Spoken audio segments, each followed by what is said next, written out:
A Shadow of Fear: How Chinese-controlled territories intimidate exiled Hong Kong activists in Australia.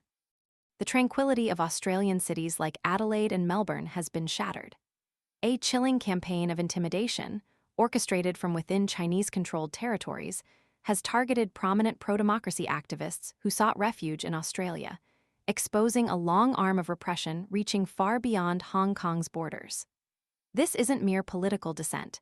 It's a calculated, sophisticated operation utilizing fear and prejudice to silence voices of opposition. At the heart of this disturbing saga are two individuals: Ted Hui, a high-profile exiled pro-democracy campaigner residing in Adelaide, and Kevin Yam, a Melbourne resident actively critical of the Hong Kong government. Both have become unwitting targets of a sinister campaign involving anonymous letters and pamphlets, mailed directly from within territories under Chinese control. The Australian government has officially condemned these actions, but the identity of the perpetrators remains shrouded in mystery, fueling speculation and deepening concerns about the extent of Chinese influence. The sheer audacity of these attacks is staggering. The materials weren't simply generic threats. They were meticulously crafted to exploit existing societal divisions and sow discord. In Ted Hui's case, a pamphlet falsely accused him of being a pro-Israel lawyer, eager to wage war against Islamic terrorism. This inflammatory falsehood was deliberately circulated to several mosques in Adelaide, a calculated move designed to not only intimidate Hui, but also to fracture the delicate social fabric of the community. Hui himself described the act as a blatant attempt to undermine social cohesion and sow the seeds of distrust. This isn't an isolated incident. Kevin Yam in Melbourne faced a similar onslaught, with materials aimed at inciting informants and turning his community against him. Human Rights Watch, HRW, in a powerful statement, characterized these actions as a deliberate attempt to make critics of the Hong Kong government feel unsafe and hunted, no matter where they are in the world. This chilling declaration underscores the transnational reach of this intimidation campaign and its ultimate goal: silencing dissent by creating an atmosphere of fear and paranoia. The targeting of Ted Hui has drawn particularly sharp condemnation.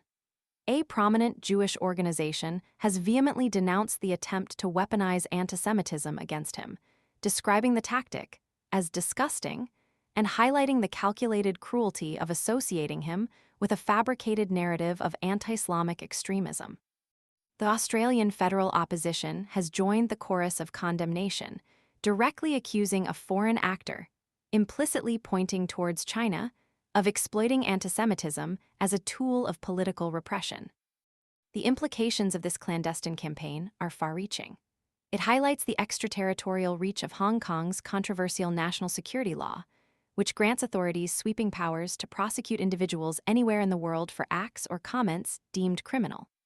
Both Hui and Yam are wanted by Hong Kong authorities under this very law, further emphasizing the lengths to which the Chinese government will go to silence its critics, even those who have sought refuge thousands of miles away.